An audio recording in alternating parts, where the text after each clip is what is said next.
All right, happy Saturday, and welcome to the Dr. Jimbo Love Show featuring Seth Matthew. Unfortunately, I'm solo today. Seth is in Minneapolis taking care of some wedding plans, seeing some family, and he will not be here today. We'll definitely miss him in our hockey section.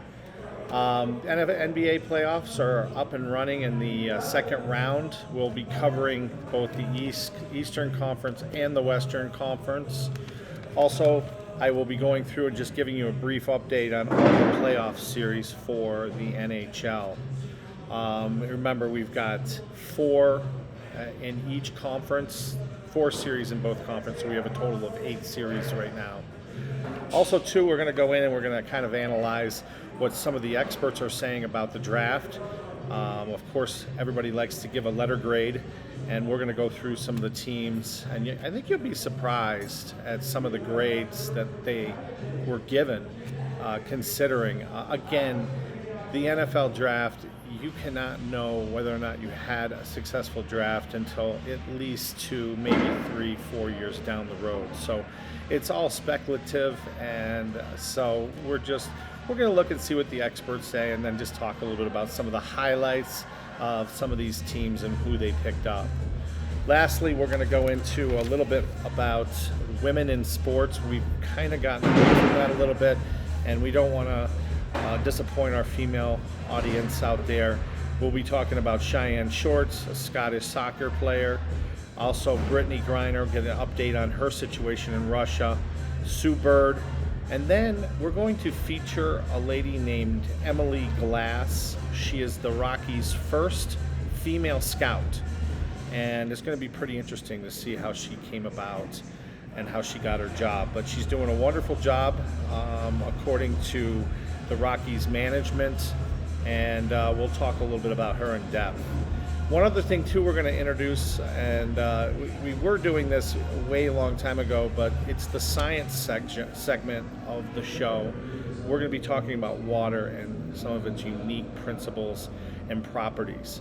You'll be surprised. The universal solvent, of course, water is so important to human life and all life on this planet, but it's got some interesting little caveats in the chemistry of it that makes it unique, and thank God it does, because if it didn't, we certainly wouldn't be here.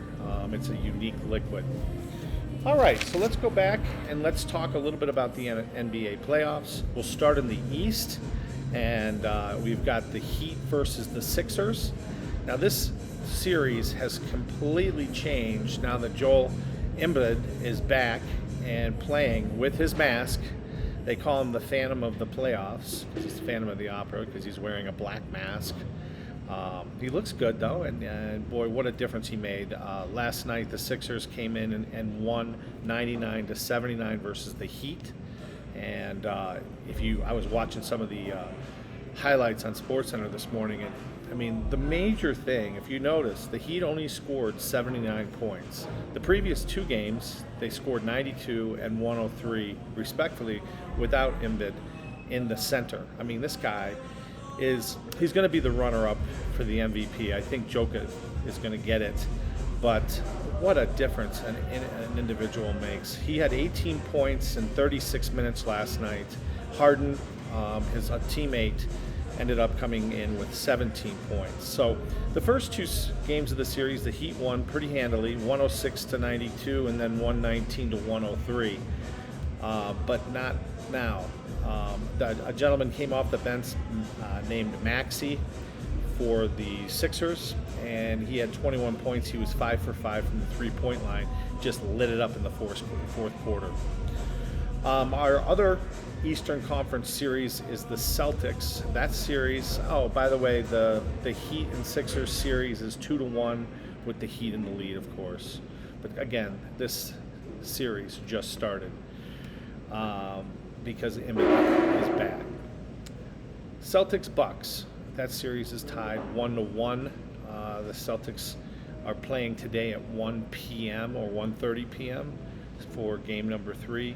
The Bucks took the first game 101-89. Celtics came back and won the second game 109-86.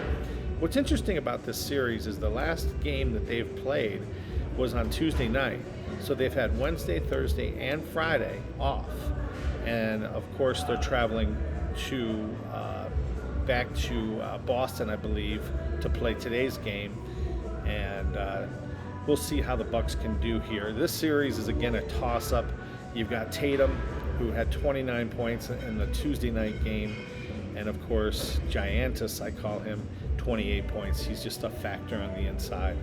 The Western Conference, you've got Phoenix leading the series 2-1 versus the Mavs. The Suns won the first game 121 to 114, and the second game 129 to 109. Mavs came back at home and won the last game 103-94. Paul, Booker, and Crowder all had great games for the Suns. Paul with 12 points, Booker 18. Remember, Booker was injured in that first series and didn't play, so the Suns are all firing on all cylinders right now, and it should be interesting to see what happens. Again, everybody was picking the Suns to win this series, so we'll have to wait and see how it turns out. Brunson had 28 points for the Mavs, and Luka poured in 26 points. Luka is averaging 35 points, 10 rebounds, and 5 assists. He's one of the very, very few number of people that have been able to do that. The last one doing that was LeBron James. And then our last series in the Western Conference is the Warriors versus the Grizzlies. Again, this has become a very, very close and competitive series when a lot of people had the Warriors just blowing them out. The Warriors won the first game 117-116, squeaked it out, and then lost the second game, and that was 106-101. So, they always say when you go into someone's building, if you can split with them and come back to your home court and play 2 games, you really are kind of in the driver's seat for the series. Now, remember in the NBA, you play 2 games on the higher seeds court, then you play 2 games at the lower seeds court, and then it goes 1, 1, and 1. So you go back and forth after that. And of course, if you're the team that has the higher seed, then of course you'll get Game 7 at your facility. All right. So just a kind of an idea about the NHL. Because Seth isn't here, we're not going to get into all the in-depth things because of his expertise. Definitely miss him on that part. But let's just kind of go through what the series are and what they're, where they stand right now. So we've got the Avs, which is, of course, the one we're watching closest here in Colorado. The Avs are up 2-0. Their first game, we were a little worried because, they lost 3 of 4 coming into the playoffs. They jumped out with a 5-goal first period against the Nashville Predator and ended up winning the first game 7-2, sending a message. Now the second game was played here in Ball Arena, and it was 2-1, and it was a lot closer ball game. Ended up being in overtime, 2-1 Avs win. So the Avs are up 2-0 in that series. Penguins Rangers are tied 1 apiece. Game 2, looks like the Rangers won 5-2. The Caps and the Panthers are 1-1 in their series as well. Game 2 looks like the Rangers picked it up. The Caps and the Panthers are 1-1 in their series. The Stars and the Flames are 1-1 in their series as well. So we got some very competitive series here. Remember, these are all 7-game series in the hockey playoffs. Hurricanes Bruins 2-1 Carolina. They've played game 3. Boston was able to pull out a victory 4-2 on their home ice. And then this is interesting. We've got the 2-time defending champion Tampa Bay Lightning, who are down 2-1 to Toronto Maple Leafs. Now, Seth's theory is that Canadian teams really don't do well in the playoffs, but we see here in this case, playing against the 2-time defending champions, we've got the Maple Leafs, just playing very, very good hockey right now. They won the game 3 5-2, and they're sending a message down there in Tampa Bay. The people in Tampa Bay are a little bit nervous, I believe. Another Canadian team is the Edmonton Oilers versus the Kings. Oilers won 8-2 last game in Game 3, and they lead the series 2-1. The Wild, Minnesota Wild, which is close to Seth's heart, they won their last game 5-1, and the series is 2-1 Minnesota Wild. So, we'll be watching these series, and now that we're getting into the critical games of round 1, we'll have a full and in-depth coverage of this next week, and we'll have Seth break down each and every one of these series and let you know what's relevant and what you should be watching for. We miss you, Seth. All right, let's go in and talk a little bit about the NFL draft. And this is always interesting because, after the draft's over with, you always have a week of people, making comments about who were the big winners and who were the big losers.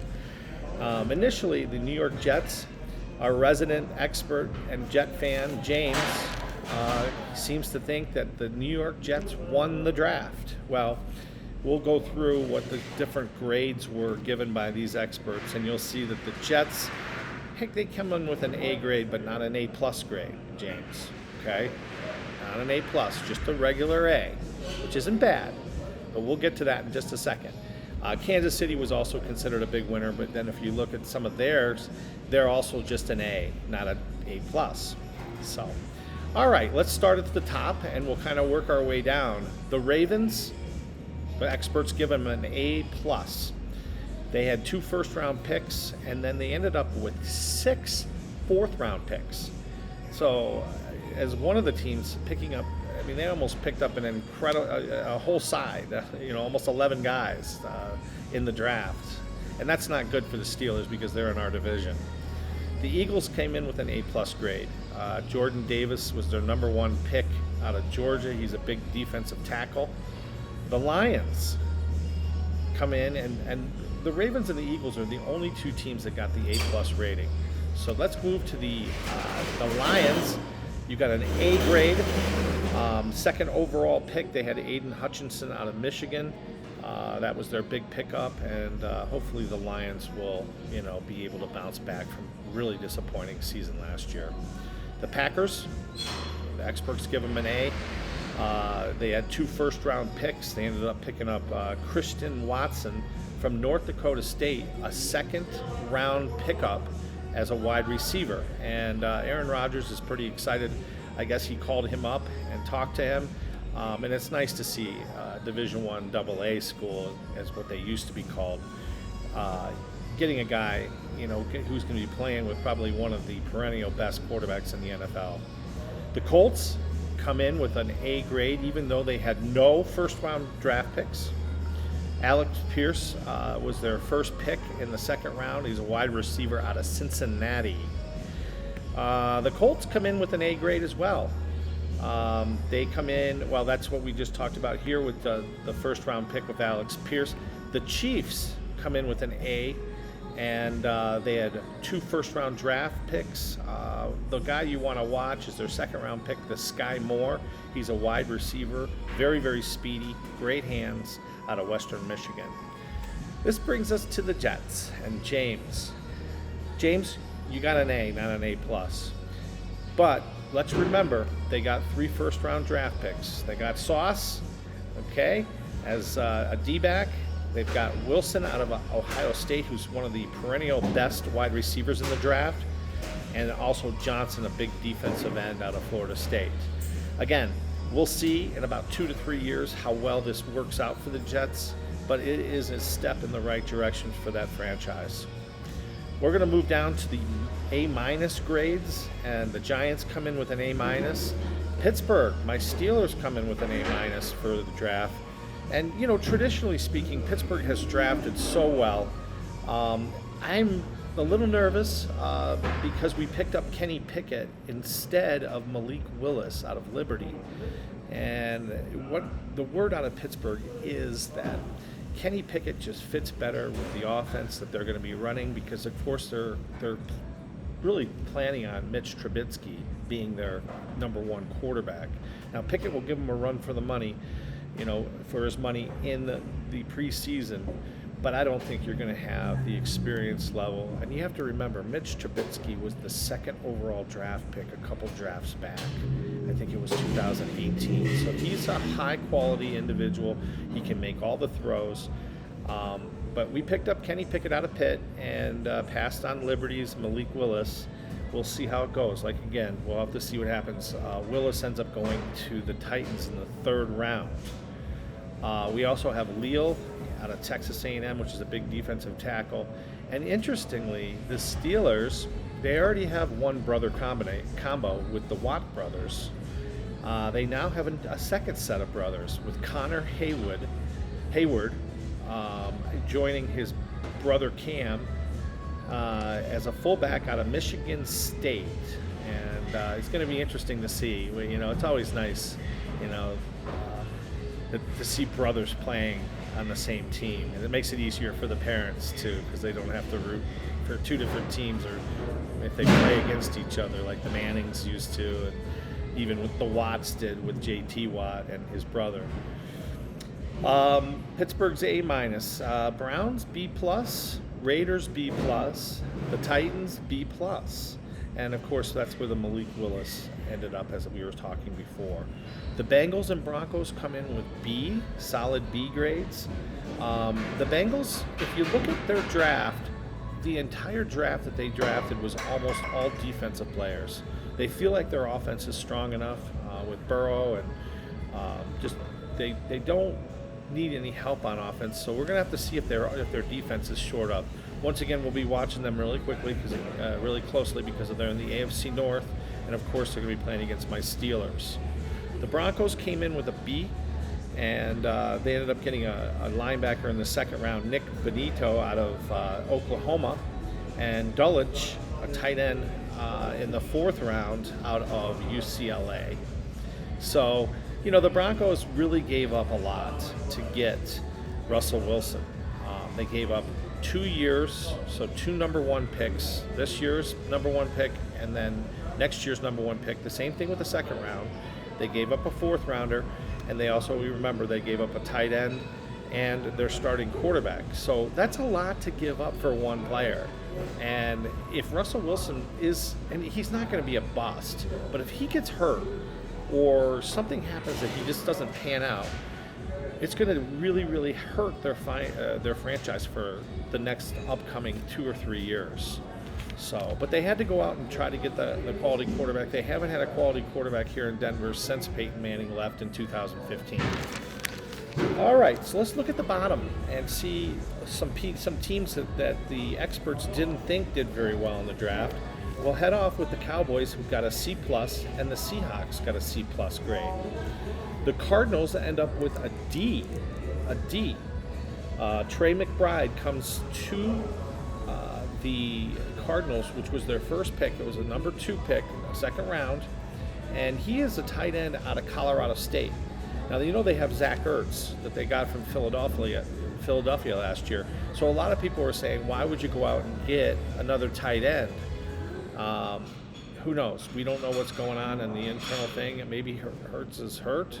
Maybe they want to run a 2 tight end offense, or they want to be able to send the plays in and they'll do it through the tight ends. Who knows? But we'll see, and we'll be watching really closely at Trey McBride because, of course, he's a local kid here.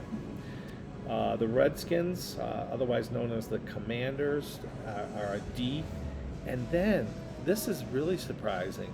Seth, get this. I want you to listen to this one. You know, you're in Minneapolis.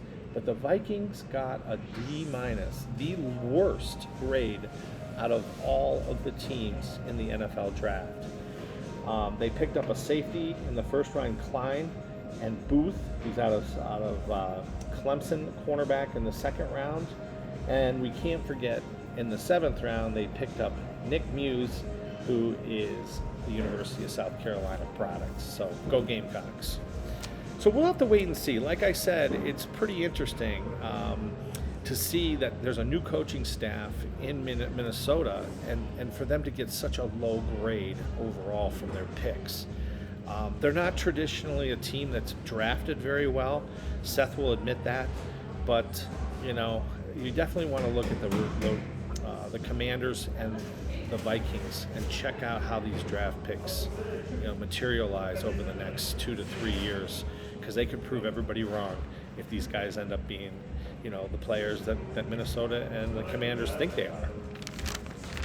All right, moving right along, we are going to do our women in sports and just highlight some of the women around the world and what they're doing right now. We'll start off with Cheyenne Shorts.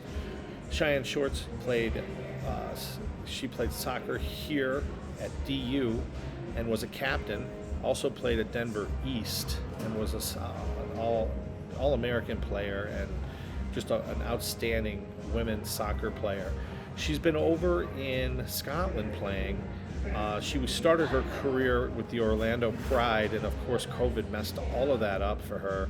And so she went overseas, and I had a chance to sit down with her mother last week right after the show was over and pick her brain a little bit about what Cheyenne's plans are for the future. She is coming back to the States at the end of the month. We're going to try to get her on the show and just get a perspective of what it's like to play professional soccer over in the UK. And her mom said that she's looking to play here in the States, and she has a couple options on the table. She's not really sure what she's going to do, and again, we'll be talking with her agent to see what exactly will be in store. I know she wanted to go down to San Diego, and there was a couple other places to be closer to her boyfriend. Brittany Griner, the saga continues. The poor Brittany Griner is in a jail in Russia, and the United States have just made her a priority of a person, so hopefully the State Department can start working to get her back to the States. Remember, she was arrested just before the conflict in Ukraine started, which that was on February 24th, the war with Russia started. She was in the Moscow airport with a bunch of marijuana vape cartridges in her bags coming into Russia.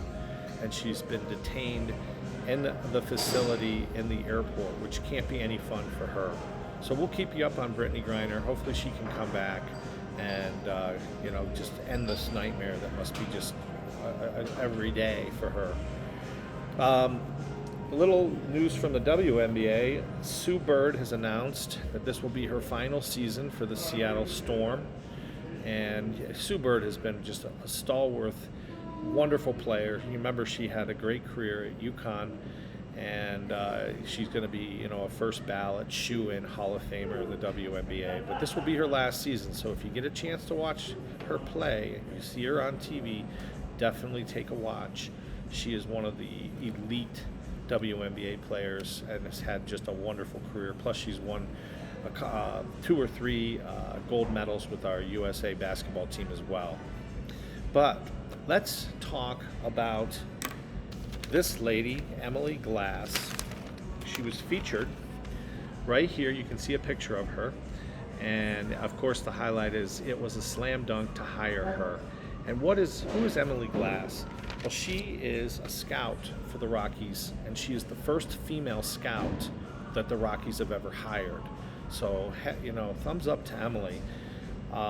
She has been described by Mark Gustafson, the director of scouting, as being smart, articulate, analytical yet intuitive. She's got good people skills and excellent baseball background as well. Grew up with a lot of brothers. She was a catcher. They say that she's not afraid to speak her mind, which is great with a woman, stepping up to the plate and letting her feelings be known. She's very confident. So she did a 2.5-year stint as an education coordinator for the Latin American players and Latino players at the Miami Marlins. That position was ended by the Marlins in 2021. So she was, out and about, and she went to a scouting camp, and a gentleman got a chance to see her who is, let's see if I can check my notes here, Fred Wright is the director, or a former director of scouting here at the Rockies, saw her, saw the potential, and they ended up hiring 13 people across the Major League Baseball from that camp alone, and one of them was Emily Glass. She grew up in Davis, California. She's a huge A's fan, and she was a softball catcher for 2 years at Pomona College. There's a quote here, and it says, "I love the game," and this is from Emily herself. She says, "I love game theory, strategy scenarios of baseball." So she's more than just a scout. She's somebody who can find the actual people and also coordinate them into a situation where they're not just fitting into the metrics of the ball club. You know, she's looking for quality individuals that are quality people as well. So heads up to Emily Glass. If you get a chance to look at this is the article right here in the Denver Post, and you can see a picture of her right there in front of Coors Field. So congratulations, Emily. We'll be watching for you. Hopefully you can bring in some good ball players, and I hope you find us some pitching, because we desperately will need it, as you're going to see as the season goes on. Remember, take a look at the sports page now, because this will be the first and maybe the last time this season where you'll see the Rockies with above 500. Unfortunately, they're just not going to be able to sustain that 500 record. You know, again, pitching and baseball go hand in hand, and we just don't have the pitchers. So, all right. So let's talk a little chemistry. All right. Talk a little bit about water. And you know, we see water every single day. We drink it. It's part of our bodies. You know, the oceans are almost 3/4 of the entire volume of the globe. But water is a V-shaped molecule. So you've got the oxygen right here, and then of course you have two hydrogens that come down, and you've got two lone pairs of electrons that are right above, hanging out right above the oxygen. Now what does that do? That pulls a lot of the electronegativity away from the hydrogens, and the hydrogens become slightly positive in charge. Now the other thing is that normally you would have a bond distance of about 109.5 between molecules, but because you have those two lone pairs of electrons pushing down, the bond angle is 104.5. Now why is that significant? Why does a bond angle between two things make such a big difference? Well, it gives water the unique property that it has. Water, when it freezes, actually becomes less dense, and thank God it does, because if it didn't become less dense, or it was like all the other liquids on this planet, when it froze, it would freeze from the bottom up. Now, why is that bad? Well, it's horrible for the fish, the poor fish. We would never have any kind of fish, and of course that's where life started, was in the oceans, and also in the the primeval type ponds from all the tidal pools. When the moon was closer to the earth back then, the tides used to go in for miles instead of just feet like it does now. One thing you can do if you ever want to win a bet, go ice fishing with your friend, or just point to some ice fishing people out on a pond and tell them, hey, I bet you I can tell you exactly what the temperature of the water is at the bottom of that lake. And if you say 36 degrees Fahrenheit, which is the answer, then you would win whatever bet you had made. Water is unique. It becomes most dense, and it has, again, a lot of it has to do with the way the electronegativity does, and also with the bond angles. But at 36 degrees Fahrenheit, that is the most dense and most heavy that water is. So water layers itself from the bottom of the lake, 36, 35, 34, 33, and then of course at the top when it freezes, everyone knows, 32 degrees Fahrenheit. So anytime you want to just try to win a little bit of money, bring up the fact that that water is most dense at 36 degrees Fahrenheit. The other thing about water that you notice is its surface tension. You can see that there's insects that can walk right across water. There's some birds that do it, they're really, really fast. How do they do that? Well, the water molecules stick together. They have a surface tension.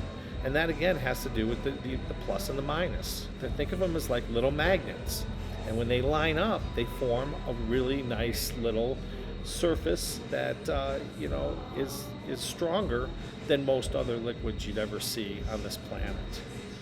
So anyways, there's your little science and chemistry lesson for the day, and hopefully you can get out there and you can make some bets and win some beer, win some lunches from your friends.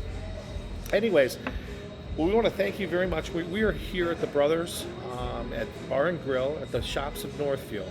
Feel free to come on down. It's a gorgeous day. It's going to be 88 degrees today here in Denver, hence my tropical looking shirt, because it's going to be basically a summer day here.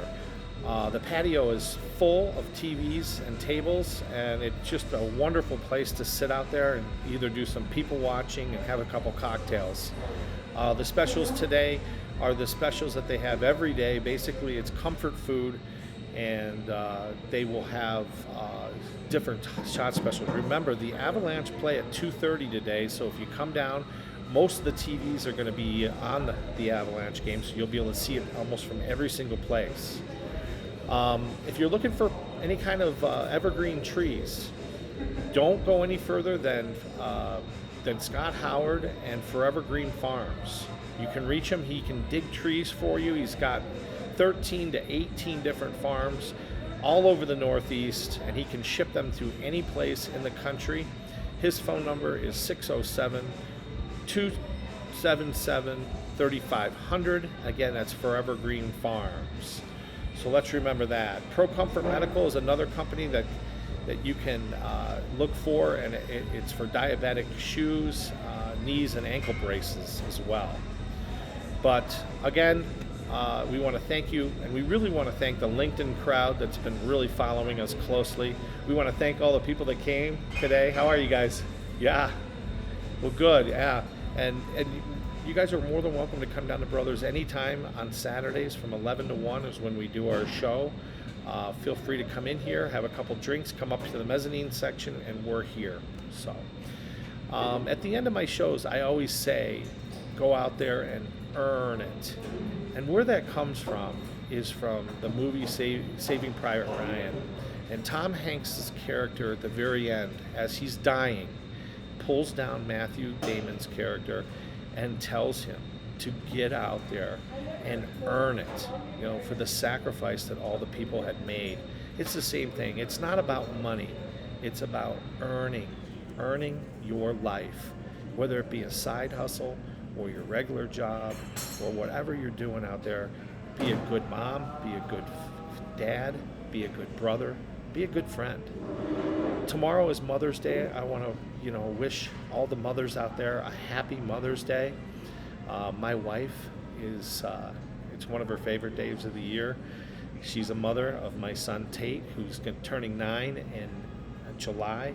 So we want to wish all the moms out there and thank all the moms out there for everything that they do for us.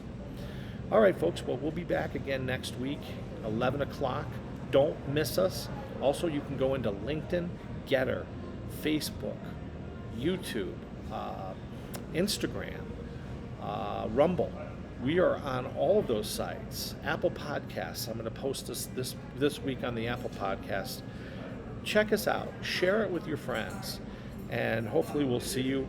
If you're in town in Denver and you want to come see a live broadcast, feel free to come on down to Brothers Bar and Grill at the Shops of Northfield. We're here every Saturday from 11 to 1. All right, folks, get out there. Enjoy the day. Enjoy the weekend. Take care of your moms. And what do we always say? Get out there and earn it. Thank you very much, folks. We'll see you next week. Bye-bye.